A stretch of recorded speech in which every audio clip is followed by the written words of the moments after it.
This photo was taken in 1895 by an amateur spelunker and photographer named Orrin Jeffries while exploring an unmapped section of Grand Caverns in southwestern Virginia.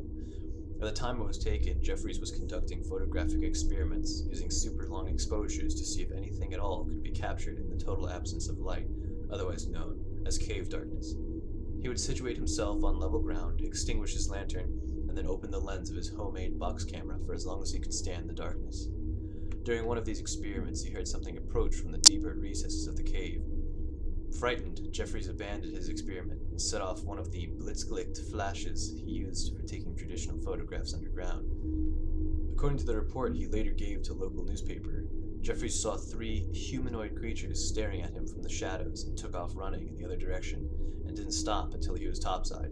Several days later, he returned with 3 other men to retrieve his box camera. This is the image that was recorded on the film inside.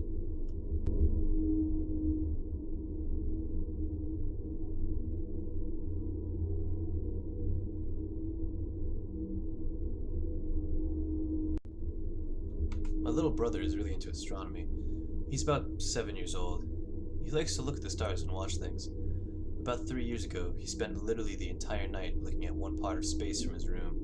Never once moved, didn't even eat. When he gets up about noon the next day, I asked him what he was looking at. I was looking at the screaming stars. What are you talking about, you little brat? There's a place I found where if you look at it, you can hear screaming. No way. I'll prove it to you. Wait until about 11 at night. Telescope hasn't moved since the other night. Look into it. Hear very faint screams. Eventually it gets louder. Have to look away.